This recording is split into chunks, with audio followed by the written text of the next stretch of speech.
Vivemos em um mundo onde praticamente todos buscam por mais. Mas os que realmente alcançam o que anseiam são os poucos que optam por menos, mas melhor.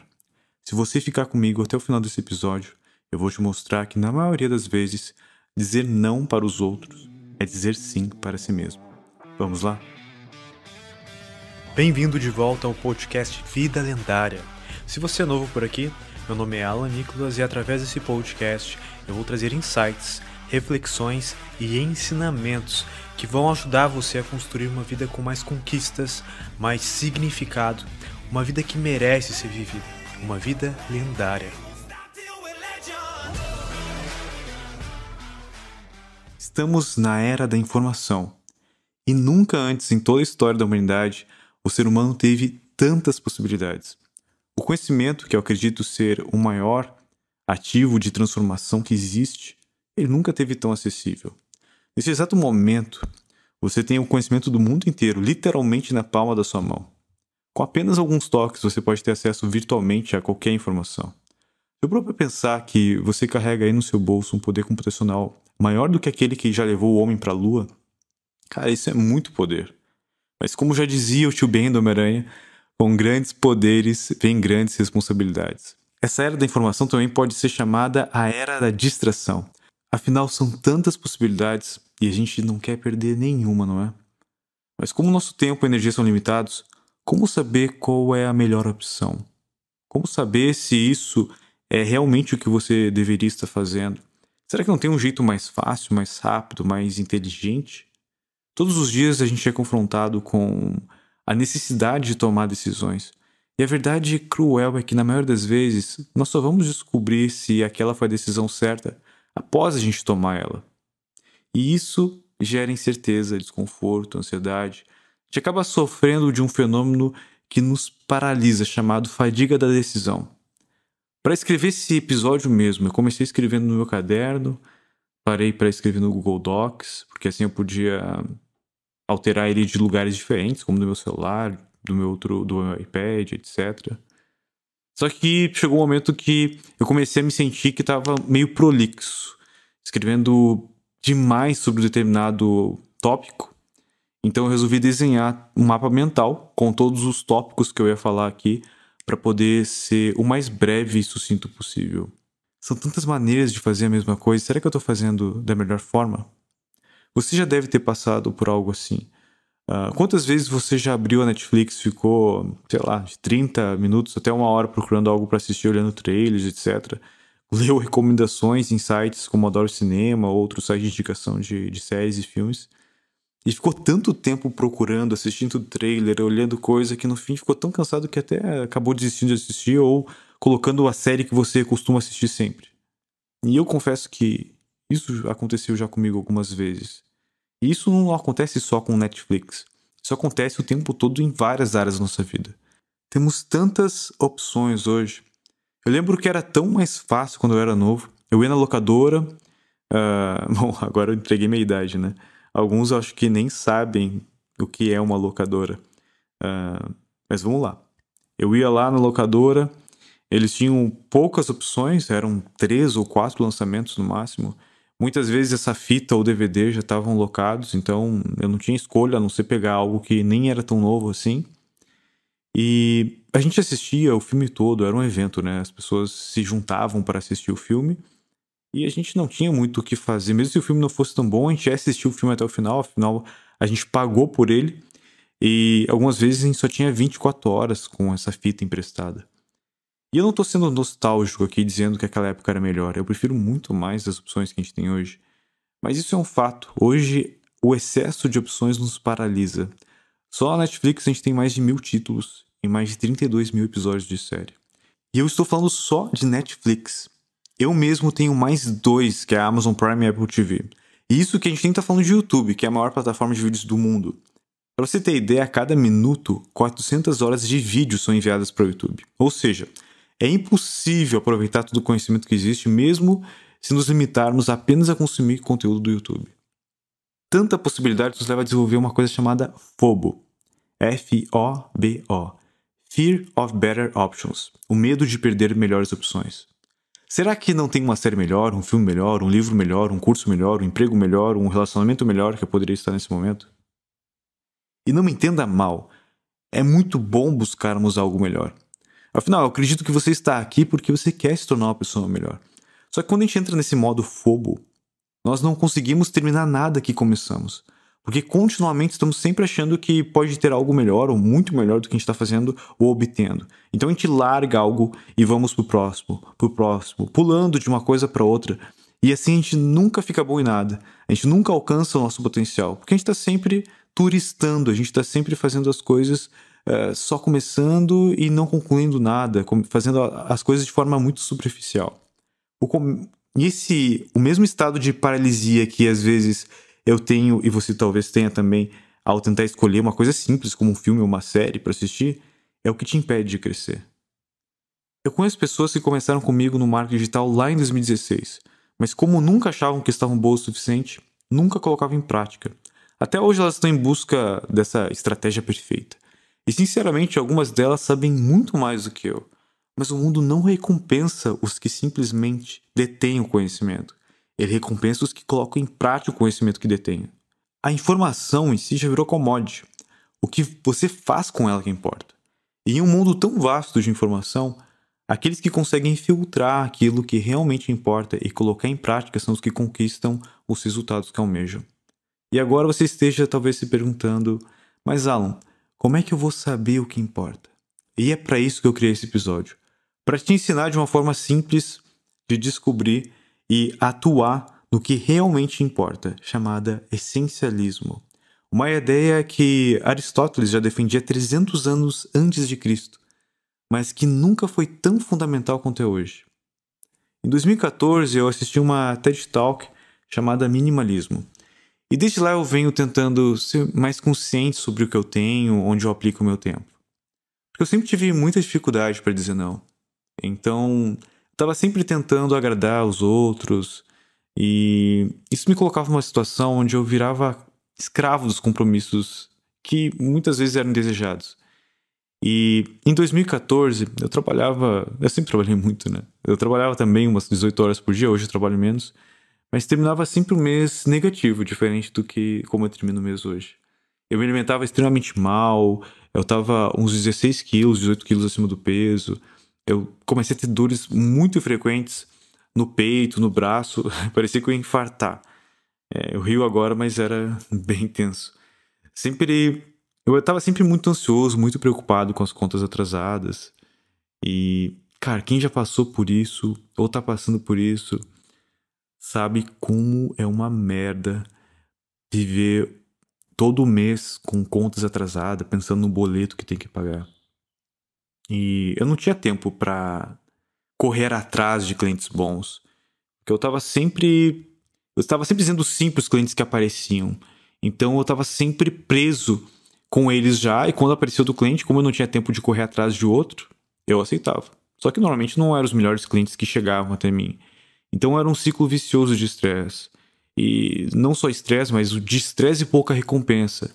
E quando eu comecei a aplicar alguns princípios de minimalismo, de lei de Pareto, as coisas começaram a melhorar.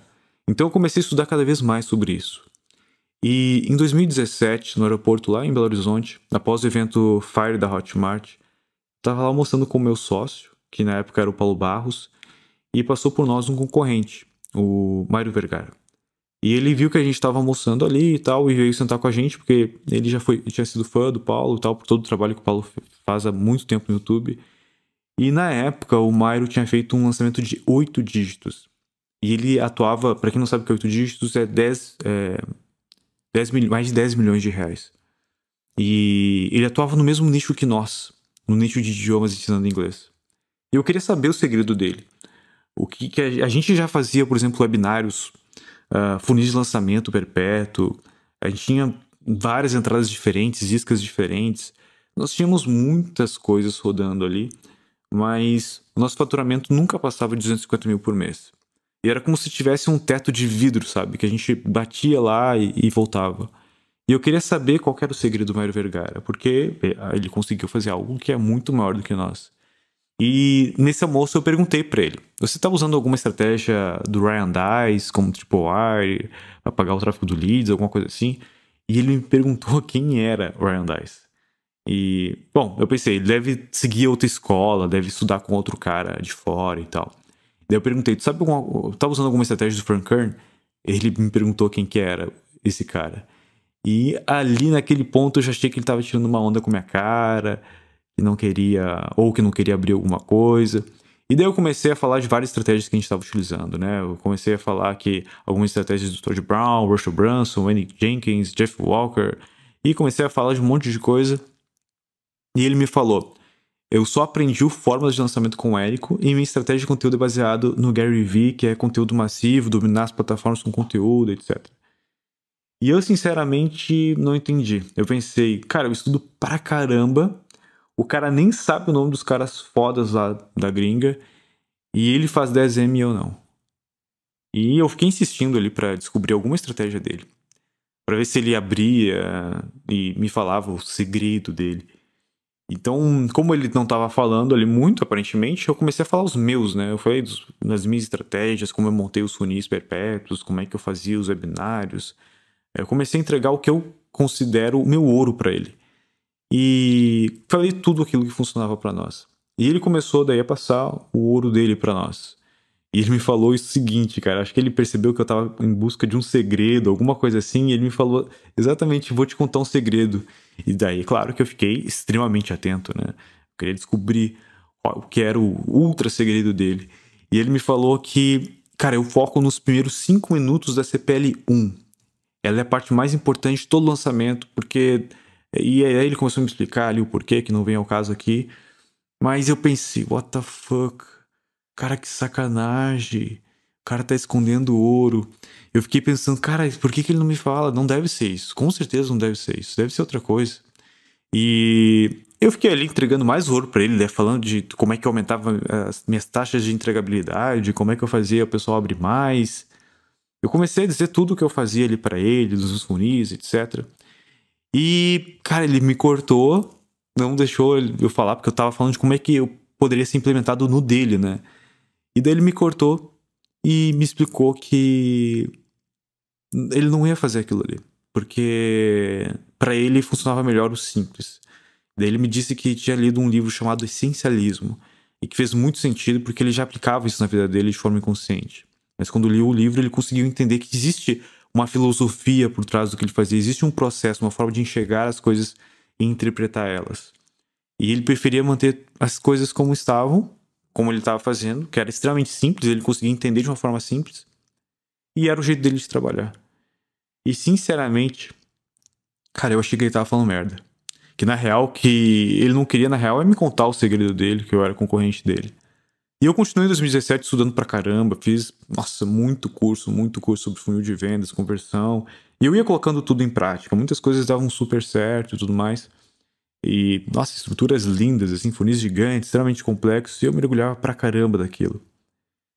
E sempre que eu tava fazendo testes ali, eu acabava estranhamente descobrindo que quando eu fazia algo extremamente simples, aquilo acabava funcionando de uma maneira melhor, de uma maneira que eu conseguia escalar mais. E aos poucos eu fui simplificando as coisas, simplificando, e ao mesmo tempo eu fui escalando cada vez mais, eu consegui alcançar resultados cada vez maiores financeiros. E eu comecei a pensar, será que aquele magrão de óculos estava certo? Eu resolvi dar uma chance para esse livro.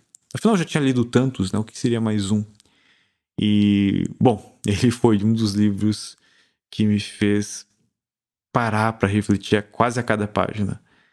Só que ao mesmo tempo foi um livro que eu não consegui parar de ler. Eu comecei a ler ele numa manhã e eu terminei ele à noite. E não foi só isso, eu li ele no mesmo mês algumas vezes. Esse livro me impactou tanto que eu não consegui parar de pensar nele. Por semanas eu estudei tudo que existe na internet do escritor, né, do Greg McKeown. Eu assisti todas as palestras, escutei todos os podcasts dele e li, bom, todas as resenhas que encontrei na época. Todas as resenhas que tinha no Google, tanto em inglês quanto em português, eu li resumos, escutei resumo do livro. Eu devo ter lido umas 4 vezes esse livro no mesmo mês. E além disso, ainda eu gravei um áudio que eu escuto quase todos os dias, que inclusive está no Spotify, que se chama Eu Sou Essencialista. É um áudio de 4 minutos onde eu faço afirmações essencialistas. E talvez você esteja achando que eu fiquei um fanático do essencialismo. Mas não, quem dera, sinceramente, eu fosse. Minha vida ia ser muito mais simples. E eu estudei tanto porque eu vi como uma solução. Eu queria gravar esse ensinamento dentro da cabeça. Eu sempre digo aqui, né? Você precisa ser mais vezes lembrado do que ensinado. Então, como eu sei disso, eu fico ali martelando lições do essencialismo na minha cabeça. E até hoje, sinceramente, eu não me considero um essencialista raiz como o Mário Vergara é. Mas os ensinamentos do essencialismo me ajudaram muito e continuam me ajudando. E eu quero te ensinar hoje o que eu aplico na minha vida e geram muitos resultados. E antes de começar, eu preciso te avisar. Lembra que eu não acreditei no que o Mário estava falando? Eu não acreditei que aquilo era verdade. Porque para mim era simples demais. Pois é, era muito simples, mas ele faturava 40 vezes mais do que nós. Algumas coisas que eu vou falar agora, talvez você ache que são muito simples, e por isso eu vou te pedir. Antes de começarmos, esvazie o seu copo. Abra sua mente para absorver o que eu vou falar, porque isso é extremamente importante e pode mudar a forma como você enxerga as coisas, como mudou para mim. E isso pode te gerar muito mais resultado com muito menos esforço. Mas só vai ser possível se você estiver aberto para ouvir, aberto para absorver e principalmente colocar em prática o que eu vou falar. Estamos combinados? Então, a primeira lição que eu quero que você entenda é que você não pode fazer tudo. Uma ideia simples e óbvia, mas que a gente esquece constantemente. Adotar uma mentalidade essencialista é aceitar que não podemos fazer todas as coisas e vamos fazer escolhas. A gente vai precisar fazer escolhas. E como já dizia Charlie Brown, cada escolha é uma renúncia. Isso é a vida. Vamos precisar tomar decisões que às vezes vão ser extremamente difíceis. Vamos ter que abrir mão e se permitir aceitar que a gente não consegue dar conta de tudo. É uma verdade isso. Ter clareza que nosso tempo e energia, eles são limitados. E eles devem ser alocados naquilo que é extremamente importante. E aqui eu já quero te passar uma segunda lição. Você vai precisar abrir mão. Não tem jeito. Se você entendeu que você não pode fazer tudo, vai ter que colocar isso em prática. E isso significa abrir mão de algumas coisas. E só assim você vai criar espaço e tempo para fazer as coisas que realmente importam. E não é porque é simples que é fácil. Isso é um erro muito comum das pessoas. O simples normalmente é mais difícil. Por isso que as pessoas não o fazem. As pessoas estão sempre em busca do segredo, de algo que as pessoas escondem as 7 chaves, como eu estava fazendo com o Mairo. Eu estava tentando descobrir o segredo dele. O que ele estava escondendo ali que permitia ele fazer 10 milhões enquanto eu estava fazendo 250 mil. Só que a dura realidade é que as coisas são simples, só que não são fáceis. Emagrecer, por exemplo, é extremamente simples. Eu vou repetir, extremamente simples. Você só precisa ter um déficit calórico, ou seja, gastar mais do que consome. Escute de novo, eu não falei que é fácil, eu falei que é extremamente simples. Mas a maioria das pessoas não consegue emagrecer. Elas buscam pílulas mágicas, e eu sei disso porque eu já vendi pílulas mágicas milagrosas. E elas vendem pra caramba. Por quê? Porque as pessoas estão sempre em busca de uma solução que seja fácil. Tá vendo? Fácil não é simples. Mesma coisa aprender um idioma. É extremamente simples. Você precisa se expor ao máximo àquele idioma e praticar diariamente o máximo que puder. A maioria das pessoas sabem isso. Mas quem coloca em prática? Quer fazer R$1 milhão? É simples. Venda o seu serviço para uma pessoa por R$1 milhão. Ou venda um produto ou serviço por R$1.000 para 1.000 pessoas diferentes. A lógica é simples, não é? Agora coloque isso na cabeça. Simples não significa fácil. O Steve Jobs, que é um cara que eu considero que é extremamente essencialista e minimalista, já dizia: o simples pode ser mais difícil de fazer do que o complexo. Você tem que trabalhar duro para clarear o seu pensamento a fim de tornar algo simples. Pare de confundir a palavra simples com a palavra fácil e comece a dar mais valor para as coisas simples, porque no final das contas, são elas que importam. Nós ignoramos várias verdades simples da vida. Por exemplo, uma delas é que os seus dias estão contados. Isso mesmo que você ouviu. A cada respiração, você se torna mais próximo da morte. Essa pode ser uma verdade simples que a gente ignora propositalmente, porque a maioria das pessoas não gosta de falar sobre a morte, muito menos sobre sua própria morte. Só que contemplar a própria morte é um ótimo exercício para a gente saber se a gente está no caminho certo. O próprio Steve Jobs, que eu já citei, ele usava a morte como uma ferramenta de decisão. Tem uma parte da biografia que ele diz o seguinte: durante os últimos 33 anos, eu tenho olhado no espelho todas as manhãs e me perguntado: se fosse hoje o último dia da minha vida, eu iria querer fazer o que estou prestes a fazer hoje? E sempre que a resposta foi não, por muitos dias seguidos, sabia que precisava mudar alguma coisa. Como eu disse, refletir sobre a própria morte é um ótimo exercício de clareza. Quer saber? Vamos fazer um exercício de imaginação. Imagina que acima das nossas cabeças tivesse um holograma. Estivesse aparecendo um contador regressivo com o tempo restante da vida. Ou seja, todos nós sabemos quanto tempo ainda temos de vida. Nós não sabemos exatamente como vamos morrer.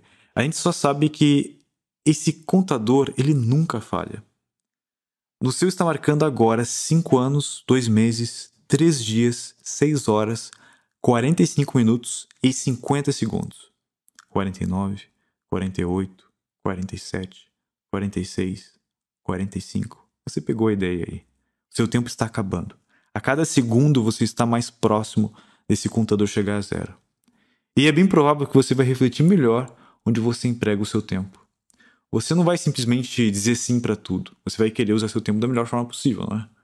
Agora imagina que uma pessoa que você gosta muito está marcando 23 dias e 2 horas. Você vai continuar não tendo tempo para passar com ela ou vai achar alguma forma de estar com ela? Felizmente ou infelizmente, não temos esse contador regressivo. Não sabemos quando nós ou as pessoas que amamos vão morrer. Mas o problema não é não saber quando. O problema é que ignoramos esse fato como se ele não fosse acontecer. E evitamos inclusive de falar sobre isso com medo de atrair algum mal ou alguma coisa assim. Mas quer saber o que é realmente o mal? É viver como se nunca fosse morrer e morrer como se nunca tivesse vivido. Isso sim é um mal. E é assim que a maioria das pessoas vivem. Elas perdem a saúde para juntar dinheiro e depois perdem dinheiro para tentar recuperar a saúde. Elas trabalham incansavelmente para conquistar coisas, muitas vezes só para agradar pessoas que elas nem gostam, para provar para as outras pessoas que elas são fodas ou que estão vivendo uma vida boa e acabam deixando o presente. Deixam de passar o tempo com quem amam. E grave uma coisa: tempo não é dinheiro, tempo é vida. Dinheiro você pode perder e depois ganhar mais. Agora, se o seu tempo acabar, isso significa que chegou o seu fim. E com isso eu quero te deixar com a terceira lição que eu aprendi no essencialismo. Seu maior ativo é o seu tempo. E se você não estabelecer prioridades na sua vida, alguém vai fazer por você. Seus amigos, seus colegas, seus filhos, seus pais, seu chefe, alguém vai. Se você não estabelecer de forma clara as prioridades da sua vida, você vai ser sempre engolido pelo dia a dia. Sempre vai surgir coisas para fazer. E viver apagando incêndio é viver uma vida apagada. Eu vou repetir. Viver a vida apagando incêndio é viver uma vida apagada. Você termina o dia cansado, porque trabalhou um monte, e ainda se pergunta: mas o que foi que eu fiz? Você não tem aquele sentimento de estar construindo algo. Você não tem aquele sentimento que o seu trabalho importa. Mas se você tiver de forma clara suas prioridades, aí sim, você vai conseguir chegar todo dia no final do dia sabendo que teve progresso. Que talvez foi só um tijolinho que você colocou, mas é um tijolinho a mais no seu castelo. Um tijolinho a mais que você está construindo. Você sente que está tendo evolução. E isso você só vai conseguir quando definir por que você está aqui. De que forma você quer viver? O que você realmente quer fazer? Como você quer fazer? Com quem você quer estar? Onde você quer chegar? Quando você tiver clareza das respostas sobre essas perguntas, vai ficar muito mais fácil estabelecer prioridades na sua vida. E também muito mais fácil de dizer não para o que te afasta da resposta dessas perguntas. As pessoas acham que foco significa dizer sim para coisa no que você está concentrado. Só que, na verdade, foco significa dizer não para centenas de outras boas ideias que existem. Foco não é sobre dizer sim. Foco é sobre dizer não. Para poder criar esse episódio, eu tive que dizer não para várias coisas que estão diretamente alinhadas, inclusive, com o meu propósito. Mas ele só ia acontecer se eu sentasse a bunda nessa cadeira que eu tô, fechasse as distrações com WhatsApp, Instagram, esquecesse várias tarefas importantes que eu tenho e que eu preciso executar nos meus projetos e me concentrasse 100% aqui dizendo não para todo o resto. Não se esqueça disso, foco é sobre dizer não. Alan, mas eu tenho muita dificuldade para dizer não. Eu também tinha. E é por isso que eu consigo te dar hoje ferramentas que eu uso para facilitar minha vida e tornar um pouquinho mais fácil o processo de dizer não.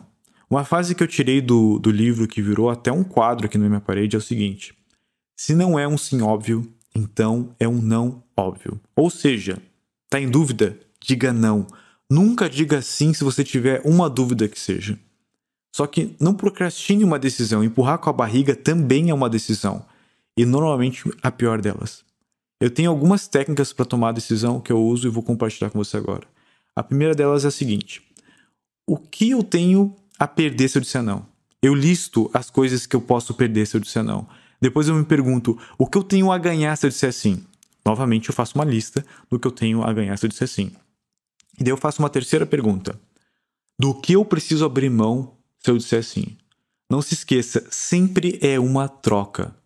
Sempre que você disser sim para algo, você está dizendo não para outras possibilidades. E quase sempre que você diz sim para alguém, você está dizendo não para você mesmo. Então aprenda a dizer mais nãos e guarde os sims apenas para momentos especiais. E normalmente é o contrário, a gente tem ali um monte de sim e a gente guarda os nãos como se fosse a última cartada. Não vou dizer não, só vou dizer não se eu não conseguir isso. Cara, faça o contrário disso. Quanta coisa você já se meteu simplesmente por não ter conseguido dizer não? Quanta coisa você já fez obrigado, até de mau jeito, porque não era o que você queria estar fazendo? Quantas vezes dizer sim acabou sendo muito pior do que se você tivesse dito não? E você não precisa necessariamente dizer a palavra não. Você pode criar filtros. Como assim filtros, Alan? Deixa eu te explicar como é que eu faço para não precisar ficar dizendo não o tempo todo.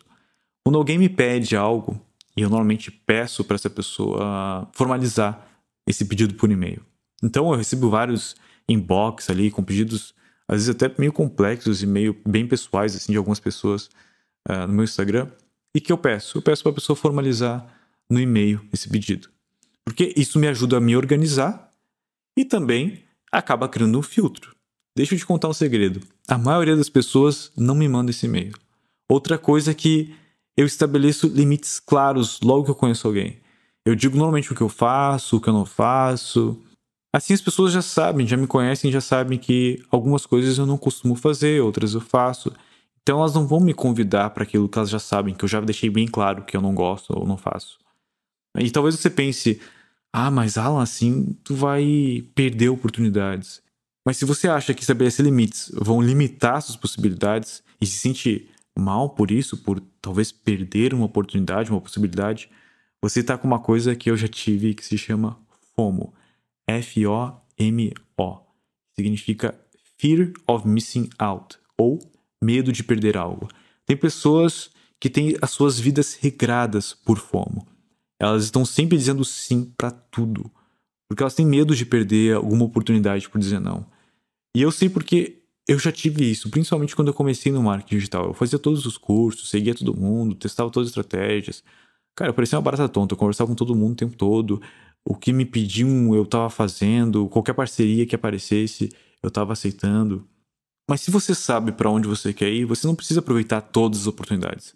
Você precisa aproveitar as oportunidades certas. A melhor forma de dizer não é estabelecer limites. Por exemplo, as pessoas que me conhecem sabem que eu não gosto de lugares barulhentos. Logo, elas não me convidam para balada ou bar com música alta. Eu gosto de ficar sozinho. Então, quando alguém vem me visitar ou até dormir aqui em casa, eu sempre aviso que eu vou ficar algumas horas do dia ou trabalhando ou estudando em silêncio. Mas eu vou separar um tempo pra gente poder fazer, sei lá, XYZ ali, a gente vai sair pra tal lugar, tal lugar, tal lugar. Mas eu deixo muito claro que eu preciso desse tempo comigo mesmo. Outro exemplo é que sempre que eu vou fazer uma parceria, eu digo até onde eu estou disposto a me dedicar no projeto e quais responsabilidades eu posso assumir. Assim a pessoa não cria uma expectativa superior ao que eu vou entregar.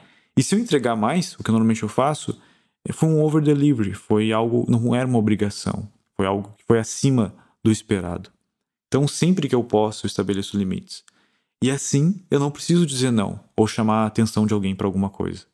Estabeleça limites, cara, e você vai ter muito menos dor de cabeça. Isso vai te ajudar a não precisar dizer não. Eu sei que dizer não muitas vezes é muito difícil, e criar filtros é uma excelente forma de você evitar dizer nãos, porque você nem chegou a esse ponto, entendeu? É uma ferramenta muito boa. E se você colocar em prática o que eu te ensinei aqui, pode ter certeza que vai te poupar muita dor de cabeça e estresse. O essencialismo, ele é muito mais do que simplesmente aprender a dizer não. Dizer não é um dos pilares do essencialismo, eu diria. É algo que eu venho... O essencialismo em si é algo que eu venho estudando e colocando em prática já há pelo menos 2 anos. Sinceramente, seria impossível colocar todo o conhecimento, toda a experiência, tudo que eu aprendi aqui em apenas um episódio. Eu também quero ser essencialista aqui. Quero te passar realmente o que é essencial para você navegar um pouco melhor nesse mar de decisões que a vida nos possibilita. Mas eu quero também te deixar um último ensinamento, que é: diga não para o problema dos outros. Nossa, que frase egoísta é essa. Não me entenda mal. Não estou dizendo para você não doar dinheiro para instituições, não ajudar o próximo ou qualquer coisa do tipo, tá? O que eu quero dizer é: não roube problema dos outros. Não tome para si uma situação ou um problema que não é seu. Você acha que está ajudando, mas na verdade está atrapalhando o progresso de alguém. Eu falei um pouco sobre isso no episódio Uma Mente Milionária. Se você não escutou, escuta lá que eu falo um bom tempo sobre isso. Se eu não tivesse superado todos os meus problemas que eu tive na vida, eu não estaria aqui. Eu não poderia estar te ajudando agora, através desse podcast. Foram os problemas, as noites em claro, os meses negativos, as decisões emocionalmente difíceis que eu tomei que me tornaram quem eu sou. E se alguém tivesse roubado isso de mim, cara, eu com certeza seria muito mais fraco e mais frágil. Você já deve ter ouvido falar sobre antifragilidade, mas se você não ouviu, deixa eu falar um pouquinho rapidamente sobre ela. Antifragilidade é um conceito de Nassim Taleb, um economista, um cara, um gênio, que eu adoro ler os livros sobre ele. E, bom, antifrágil. O que é antifrágil? Frágil, você sabe que é algo que quebra fácil, certo?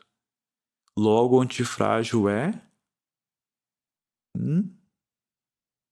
Você provavelmente deve ter respondido, se você ainda não conhece esse conceito, que é algo que não quebra. Mas, na verdade, algo que não quebra é algo robusto. Uma taça, por exemplo, que cai no chão, quebra. Agora, um anilo, um peso de academia, se cair no chão, ele não quebra. Na verdade, talvez ele até quebre o chão. Só que o peso de academia, ele é robusto, ele não é antifrágil.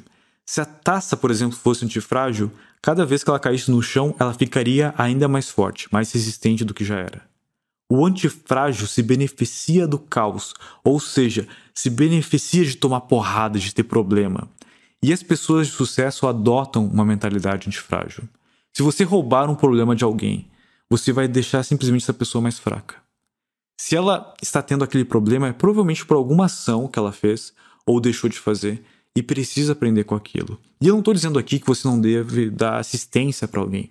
Se uma pessoa está passando fome, necessidade ou precisa de alguma ajuda de emergência, é claro que você deve ajudar. Eu também ajudo. Mas ajuda é quando você dá o primeiro pão. Talvez o segundo, talvez quando você dá o terceiro. Mas quando você já está dando o 10º, você na verdade está criando um parasita. Ajuda é quando você estende a mão. Mas quando a pessoa quer agarrar o teu braço, cara, isso já é abuso. Quantas vezes você já tentou ajudar alguém que não quer ser ajudado? Você vai lá, resolve tudo pra pessoa, dá conselhos, coloca energia e ela volta a fazer tudo que fazia antes. Cara, por todos os exemplos que eu passei pra vocês aqui agora, por todos eles, eu passei por isso. Eu já ajudei pessoas que não queriam ser ajudadas, botei energia, muitas vezes meses, algumas vezes anos, tentando ajudar alguém que não queria ter sido ajudada. Eu já também ajudei pessoas ao ponto de elas acabarem virando parasitas. Elas não quererem mais correr atrás dos próprios sonhos, correr atrás das próprias soluções, porque tinha a solução de mão beijada que eu dava ali. E lembre-se, a sua energia é limitada. E no momento que você rouba o problema dos outros, você está atrapalhando 2 pessoas. Você e quem você acha que está ajudando. Se faça as seguintes perguntas sempre que pensar em ajudar alguém. Essa pessoa realmente quer ajuda? Eu já perdi muito tempo tentando ajudar pessoas que na verdade não queriam ajuda. E é impossível ajudar alguém que não se ajuda. O primeiro passo precisa vir da pessoa. E a segunda é: se eu ajudá-la, será que eu não estou impedindo essa pessoa de crescer? E para você entender melhor essa pergunta, deixa eu citar uma parte do livro Mais Esperto do que o Diabo, de Napoleão Hill. 2 importantes fatos nesta vida saltam aos olhos. Primeiro, que cada um de nós sofre inevitavelmente derrotas temporárias, de formas diferentes, nas ocasiões mais diversas. Segundo, que cada adversidade traz consigo a semente de um benefício equivalente. Ainda não encontrei um homem algum bem-sucedido na vida que não houvesse antes sofrido derrotas temporárias. Toda vez que um homem supera os reveses, torna-se mental e espiritualmente mais forte. É assim que aprendemos o que devemos, a grande lição da adversidade. Ou seja, toda pessoa de sucesso que eu conheço tem a história de superação. Não tire a chance de alguém poder contar essa história no futuro, como eu conto as minhas aqui no meu podcast. Imagina se eu tivesse sempre uma mãe, um pai que tivesse solucionado todos os problemas para mim. Se eu tivesse sempre alguém resolvendo tudo para mim, eu não ia nem poder estar aqui hoje compartilhando um pouquinho com vocês os meus conhecimentos, aquilo que eu venho aprendendo ao longo do caminho. Os problemas fazem parte da vida, não só de você, mas de todo mundo. E não roube a possibilidade de alguém de crescer, de se tornar melhor.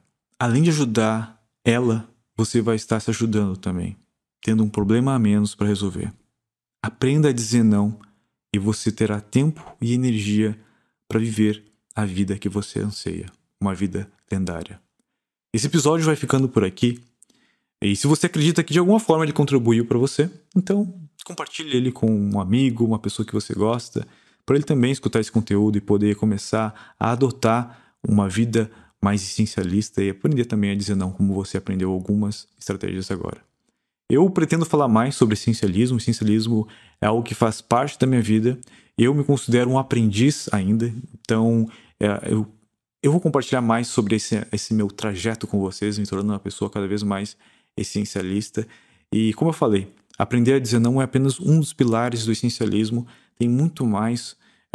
Eu adoro a parte que fala sobre a energia, a concentração de energia e foco sobre o essencialismo, e é bem provável que eu venha fazer um episódio futuro sobre lei de Pareto e também sobre a importância de a gente utilizar da melhor forma possível esse recurso limitado que é a nossa energia. E obrigado mais uma vez por estar aqui comigo até o final desse episódio. E não se esqueça, uma vida lendária ela é formada por pequenas ações e decisões. Coloque em prática o que você aprendeu aqui hoje, beleza?